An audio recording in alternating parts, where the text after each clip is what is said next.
हिंद मेरे भाइयों, जैसा कि सभी लोगों को ज्ञात ही हो गया होगा, आज महामहिम फूफा जी मौसा बन गए। पहले शपथ लेने से पहले ही बोले थे कि मैं रूस और यूक्रेन की जंग रुकवा दूंगा। उसके बाद उन्होंने बोला कि मैं हमास और इजराइल की जंग रुकवा दूंगा। शांति शांति शांति शांति पुरस्कार, नोबेल पुरस्कार के लिए मामा, दादा, काका, फूफा और आज मौसा बन बैठे। जैसा कि इजराइल और ईरान का युद्ध चल ही रहा है, सवेरे आदरणीय महामहिम ट्रंप साहब अर्थात मौसा जी आदेश दिए कि अब इजराइल और ईरान के बीच में सीज फायर हो चुका है। सीज फायर का ऑर्डर देने के बाद ही या सीज फायर कराने के बाद ही ईरान ताबड़तोड़ फायरिंग इजराइल के ऊपर शुरू कर दी। इजराइल थोड़ी देर सहमा, पश्चात आखिर करे क्या, उसने भी प्रतिशोध में आक्रमण कर दिया और मिसाइलों की बरसात कर दी। दोनों देश जो 12 दिन से युद्ध चल रहा है, आज 13वें दिन भी उसी रूप में नजर आ रहे हैं। और सुबह ट्रंप साहब का कहना कि सीज फायर हो चुका है, 6 घंटे बाद फिर कहना कि सीज फायर की उल्लंघना ना करें प्लीज, कृपया, मगर कोई सुन नहीं रहा है। ऐसी सुपर पावर, ऐसा देश जिसकी आज कोई सुन ही ना रहा हो। कितने, यहाँ तक कि हमारे ऑपरेशन सिंदूर में भी ये अपने ऊपर लेने की इच्छा की कि मैंने यहाँ पर शांति करवाई, सीज फायर करवाया। यूक्रेन और रूस में भी इन्होंने सीज फायर करवाया। हमास, हूती, हिजबुल्ला और इजराइल में भी इन्होंने सीज फायर करवाया और आज भी जबरदस्त सीज फायर करवाया। अब शायद पूरा विश्व इन्हें नोबेल पुरस्कार, शांति का नोबेल पुरस्कार दे ही देगा।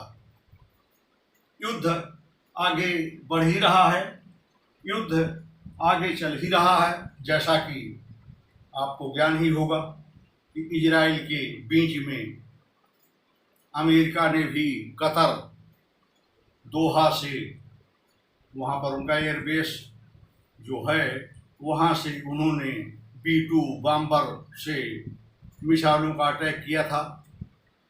उनका तो कहना है कि मैं पारमाणविक संयंत्र जहाँ पर रखा है उन पहाड़ियों को ध्वस्त कर दिया। ईरान का कहना है कि हमारा कुछ नुकसान नहीं हुआ, हम एक दिन पहले ही यूरेनियम वहाँ से हटा लिए थे।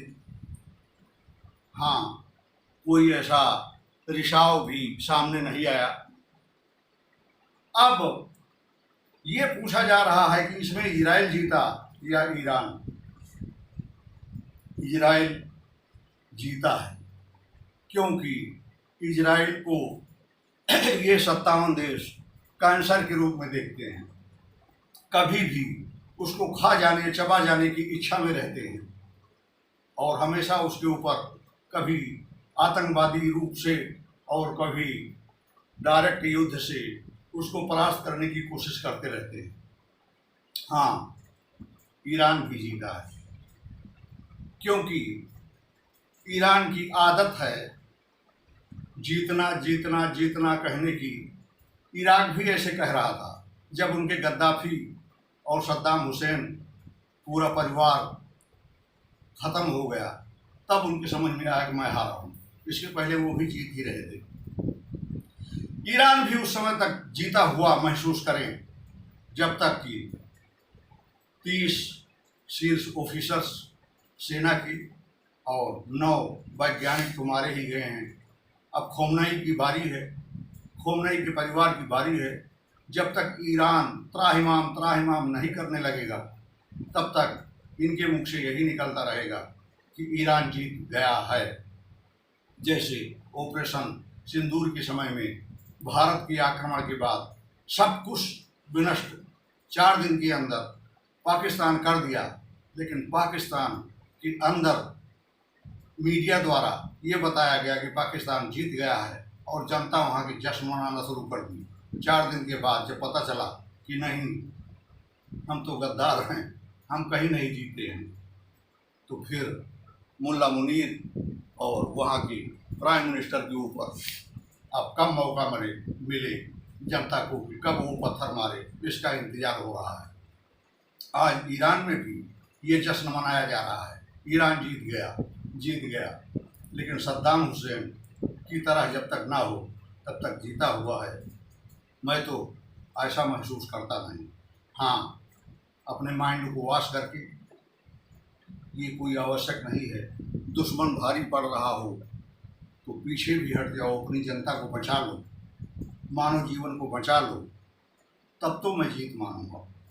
नहीं तो आप जीते हुए नहीं हैं। शीर्ष पर आखिर कह ही दिया था, तो आवश्यक क्या था कि आप उसके ऊपर फतेह मिसाइल दाग दें। इसका मतलब है कि आप मानव जीवन को मूल्य नहीं देते हैं।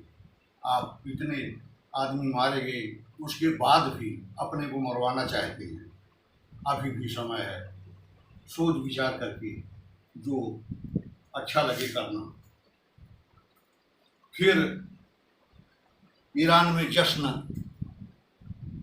जनता जो मना रही है, 4 दिन के बाद त्राहिमाम जनता ना करने लगी। जनता मारी न जाए, किसी देश का सैनिक मारा जाए, किसी देश के सैन्य ठिकाने मारे जाएं, किसी देश का आतंकी मारा जाए, आतंकवादी सोच मारी जाए, इसमें तो हमें प्रसन्नता होती है। लेकिन मानविक नुकसान एक ऐसी क्षति है जो सपने लेकर पैदा हुआ था और अधूरे सपने में जिसको आप मार लिए। तो ये पाकिस्तान की भी आदत है, इराक की भी आदत है, ईरान की भी आदत है। इन सब से मैं विनती करना चाहूँगा, छोड़े आतंकवाद। हिंदुस्तान में प्राची युद्ध के जरिए आपने बहुत नुकसान उठाया, अब ऐसा कदम उठाने का प्रयास मत करना। और आतंक जैसे शब्द को लेकर के अगर हमारी तरफ निगाह भी किए, तो जैसा कि मोदी जी ने कह ही दिया है कि इसे युद्ध समझूंगा, तो नेस्ता नाबूद होने के लिए तैयार रहें। इसी के साथ मैं जनता की प्रेम का पुजारी हूँ, जनता से विश्वास रखता हूँ। 1 लाइक आप अवश्य करेंगे। के साथ जय हिंद, जय भारत।